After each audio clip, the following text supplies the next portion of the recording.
Bismillahirrahmanirrahim. Assalamu alaikum. I welcome you all to the lecture number 13 for the course of routing and switching. My name is Engineer Jafar Ali and I am your instructor for this course. This is the first part for the lecture number 13 and the topic of today's discussion will be ISDN.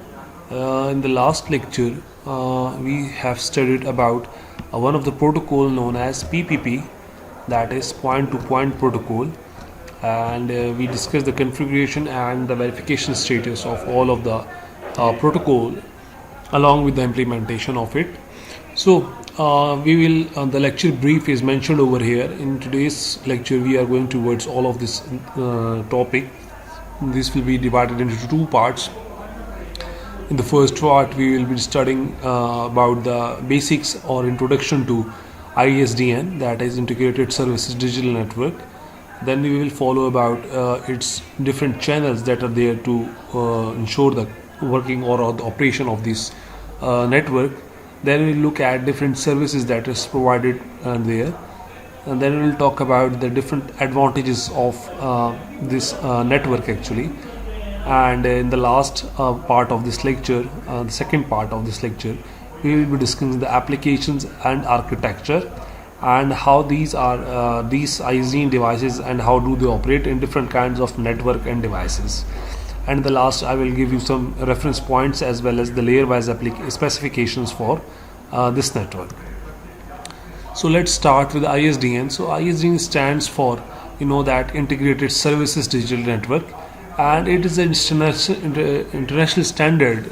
This is not an individual standard, this is an international standard for sending or transmitting your voice, video and data over digital lines. So there are digital lines instead of audio lines, and if you are trying to transmit your data, any kind of data, audio, video or any text or any data, and if you are using digital lines, then the service is known to be ISDN. And it was developed by this committee that is basically known as Consultative Committee for International Telephone and Telecommunications Union. This is a huge name, I know, but to remember it, you can easily remember it by this abbreviation CCITT-ITU.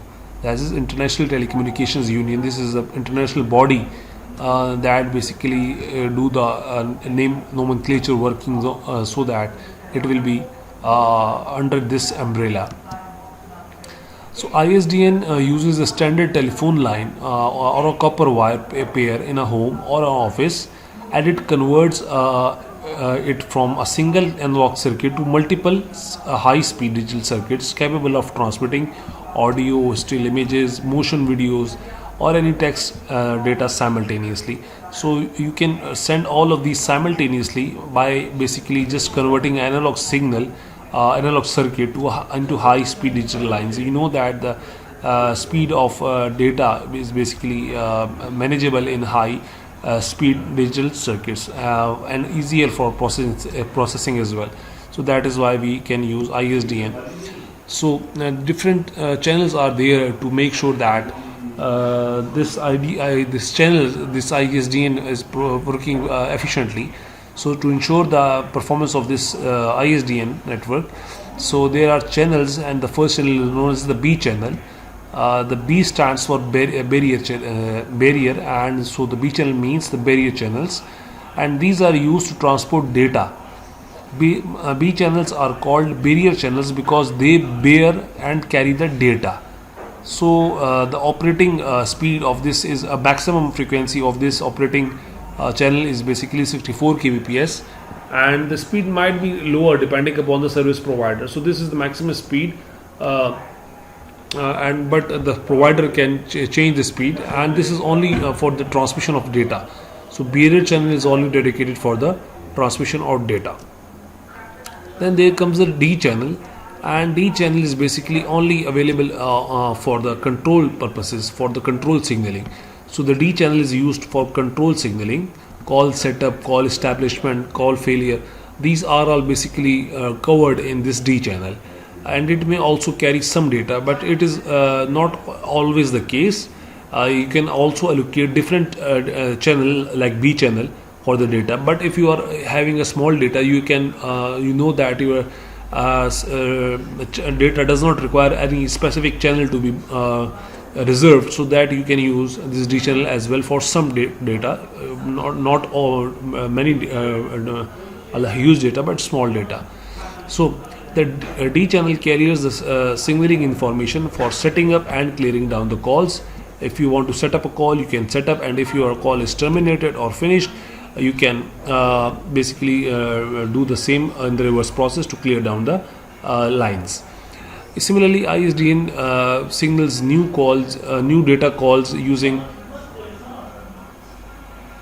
the D channel when the router creates a B channel to call a B channel call to another device using a BRI. This is known as BRI, and the next one is PRI. I will discuss in the coming slides. So these are different methods of calling. They are the same devices, and the methods are different. The first one is BRI, and the second one is PRI. It sends the phone number, and it wants to connect to inside a message sent across the D channel. So it is very much easier to understand. I know that this is not something very difficult. This is a simple concept. The phone company's switch receives the message and then sets up the circuit based upon the information that was kept inside that message. If your message was to set up channel, this company's switch will receive the message, and it will make a channel for you, so that you can transfer your data on that B channel. Signaling a new call over D channel is effectively the same thing as picking up the phone and dialing a number to create a voice call. So this was the same. This is actually the same case as you call or call someone or receive a call from anyone. So let's talk about the D channel. D channel can be of different sizes depending upon how many B channels they are controlling. A G channel is there only for control purposes, and the capacity of D channels can be varied, because you know that one G channel can carry more than one B channel. Actually, different channels may be controlled through single D channel. And for a BRI is basically basic rate interface, and PRI is basically primary rate interface. So for a BRI, the D channel is basically 16 kbps pipe, and for a PRI, the D channel is 64 kbps. Let's talk about the PRI and BRI. So these are two types of services that are associated with this ISDN. So the first one is BRI, basic rate interface, and the second one is PRI, that is primary rate interface. BRI includes two kinds of services. First one is 2 B channels, and one is 1 D channel. So the BRI is composed of 2 Bs and 1 D channel. So there are total 3 channels in BRI service. The first one includes 2 B channel, and then 1 D channel that is controlling that 2 B channel. So the channels are dial-able, and the D channel, the B channel are the dial-able, and the D channel can be always on. Many users can combine both B channels for 1 kbps data channel, and existing 1 or 2 pair of twisted pair cable is used to provide full duplex digital communication. So you can see that this is a hierarchy, or this is a topology of the network. There is a B channel. B channel, let's say, is comprised of 10 different frequencies. All for easier, let's say 5 different frequencies: 1, 2, 3, 4, and 5. So 5 users can be accommodated in 1 B channel. Similarly, there are 2 B channels in BRI. So there will be 5, and let's say these are also divided into 5 frequencies. There are 5 users also. So these 10 users will be comprised in 1 B channel. These 2 BRI are comprised in 1 D channel. So these are 2 BRI, 2 B channels, 1 and 2, and this is 1 D channel. So 10 users are basically handled with the control signaling of these 10 users will be controlled using 1 D channel. And the next thing remains the same. You can also use twisted pair cable or copper cable or any other transmission cables that are there. So let's talk about the BRI a little bit more. This is mostly used for the residential and office use. Existing to wire LLs, basically you know that this LLP, that is local loops. So section 2, where local loop supports BRI, already implemented topology basically supports this BRI, and a BRI will allow users to access both the voice and data simultaneously. So a user can access both the voice as well as the data at the same time. Now, depending upon your hardware, you can connect up to 8 distinct devices to your BRI. So you see that you can connect 8 different devices. This is maximum limit, but this is not always the case, because this hardware is not applicable to all of the scenarios. Small offices does not require to be connected, or residential users does not require to connect 8 different devices to this BRI. This allows you to build a network from devices, both telephone, data, and video, or and any of these three of them can be used at the same time. So you can use any of them simultaneously, or all of them simultaneously. While some people promote the BR as a being 144 kbps data channel, so you can see that how this 144 is divided. This is basically two Bs, like 64 and 1D for 16 kbps only for this. You can see that the B channel bandwidth is 64 and 64, and the 16 kbps is reserved for signaling that control messages in most of the circumstances.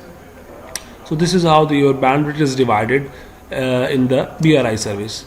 Now let's talk about the PRI. PRI is basically primary rate services, and this this is a big one as compared to the BRI. This comprises of 23 B channels and 1 D channel, and 23 B channels are basically comprised of 64 kbps, and it can carry user data, not the signaling information, and all the signaling information can be sent through this 1 D channel of 64 kilobytes, 64 kbps.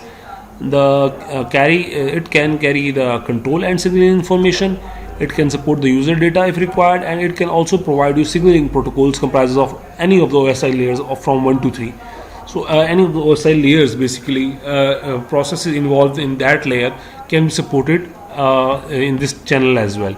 So in North America and Japan, there are 23. This is basically different in different regions.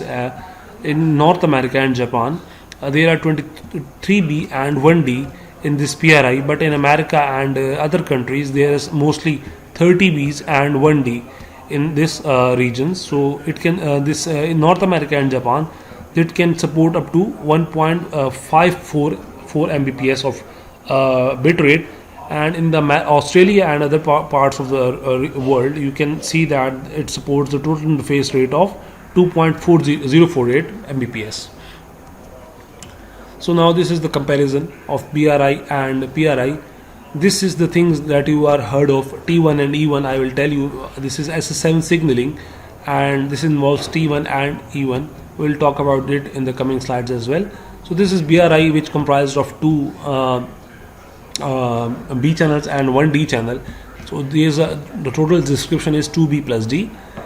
This is the North American regions and some area of the world that is basically T1. This is American standard, and it comprised of 23 Bs and 1D. And 1D is at least 4 times greater than 1D of BRI.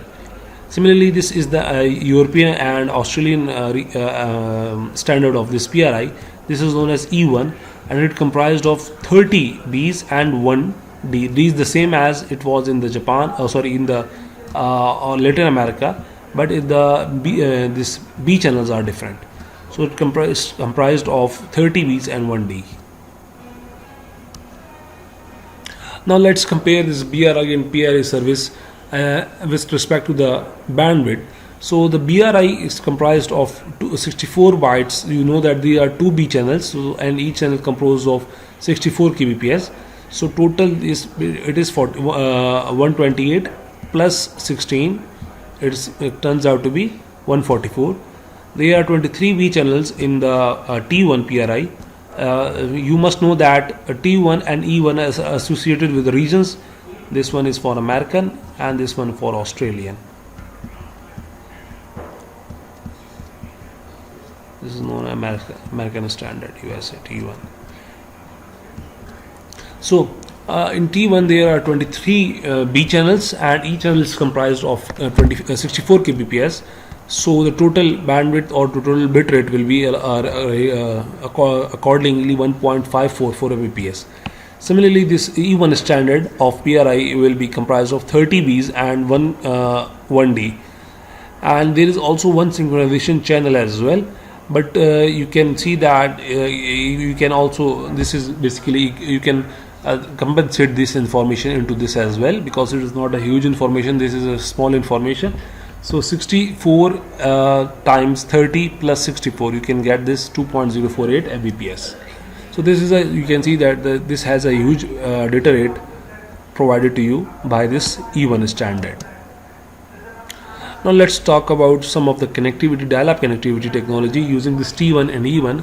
I've told you these are the different standards, the same standard provided by different countries and you can say regions. Let's talk about this T1 E1. So the T1 E1 is designed for use in business only.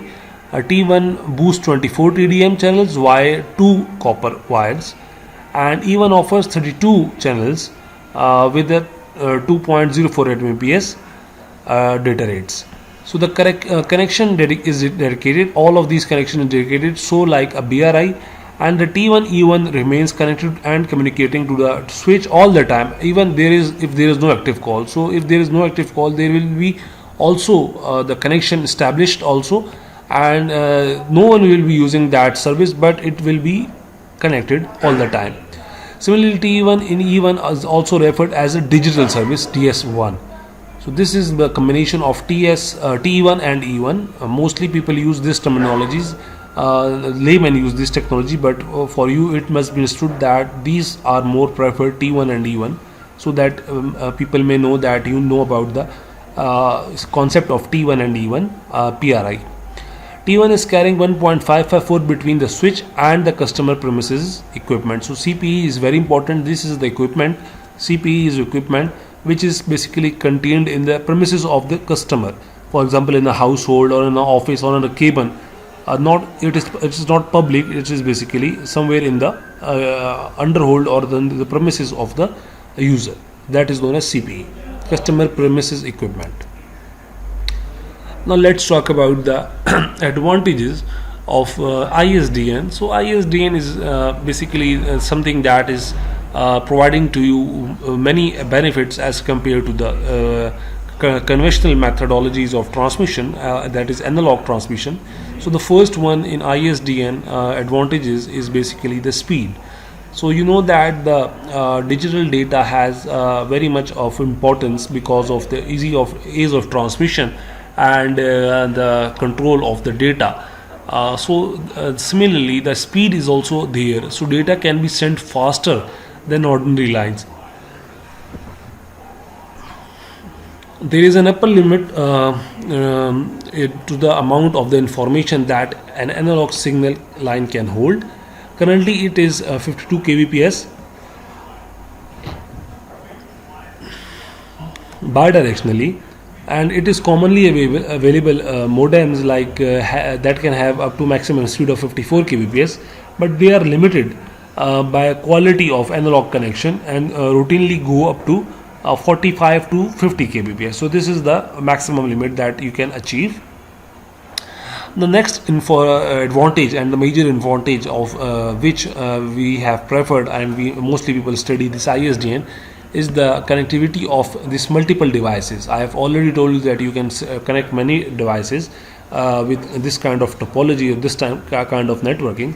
Previously it was necessary to have a separate phone line for each device you wish to use simultaneously, but for this type of services like ISDN, you can only use one line which will be required for the telephone, fax, copper and live video conference system, any system you want to connect. So a single wire will be carrying multiple data all the time. So in the same wire you will be having a telephone, a fax, a computer, a live video, a smart TV, cable network, telephone line. This will be all be same in a single line. Multiple devices can be connected using the same thing, and it can support up to 8 different devices you can connect with it, and it can be operated simultaneously over a single ISDN line. So a single wire will be connected to your 8 devices, your TV, let's suppose your telephone, your modem, your PC, your access point, and many other, your printer. You can connect up to this wire can be connected up to 8 points. So you can see multiple devices can be connected to a single wire or single line. So this is the most important benefit for which many people support this applications of this ISDN. The next and major advantage of ISDN is the cost.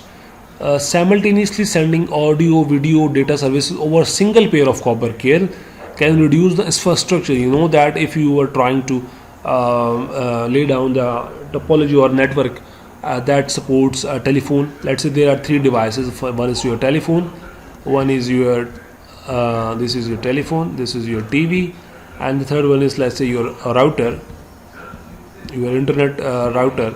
So you will be needing three this is your router, so you will be needing three wires. But instead of using these three wires, now you are using only one wire for the three different services. So now you are using, instead of these three wires, you are now using only one wire, and this one wire is connecting to all of these devices. So now you see it is much more cost efficient as compared to the previous scenario. You have reduced the infrastructure cost and maintenance cost as well for the users, for the subscribers, for the customers, because maintenance of three wires is much more difficult as compared to the maintenance of one wire. So one wire can be managed easily as compared to three wire. The next and the most important advantage, these are all advantages of ISDN. You see that one advantage is far much better than the other advantage, and it makes this network very much interesting. And this, one of these is advantage includes bandwidth utilization. You can see that let's say there were three wires, and at the same time you are only using, let's say, telephone. Let's say you are using telephone, so the bandwidth occupied by your router and TV got wasted at the same time. Your TV and router was, let's say, switched off at that time, so all of your data was this bandwidth was not utilized very much efficiently. But now you are using as a single wire. Now you are using, let's say, the single wire. Let me change the color.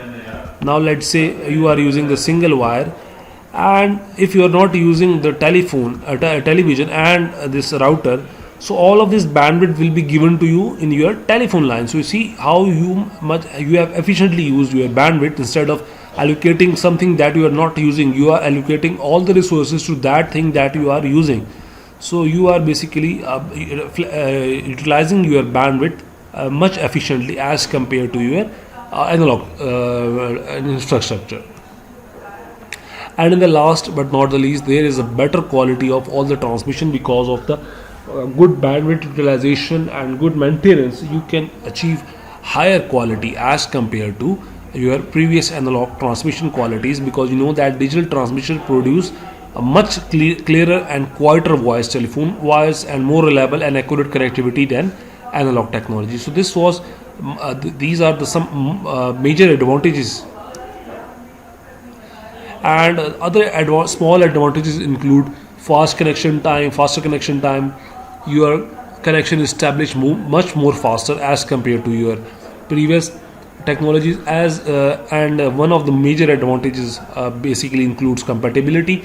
So ISDN is compatible to any other network in the world. You can use it with the WAN services like X25, F25, this frame relay, and any other high-speed services like asynchronous transfer mode, ATM, etc. So you can use all of these with the same under the same umbrella of this ISDN. And one of the advantage of ISDN is basically signaling. Instead of your phone company sending a ringing voltage signal to ring the bell into your phone, it sends a digital packet on a separate channel. This does not disturb the established connection. You know that in the previous let me take you back to 2006 and 7, where PTCL was the major service provider in Pakistan, in our country.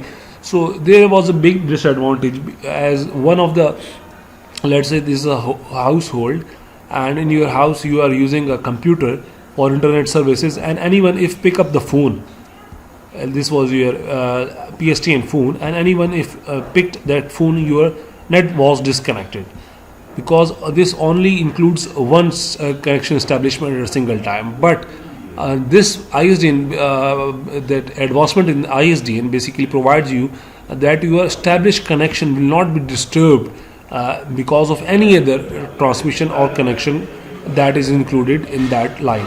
So your signaling is basically separated, and it does not disturb your any other connections that you have already established.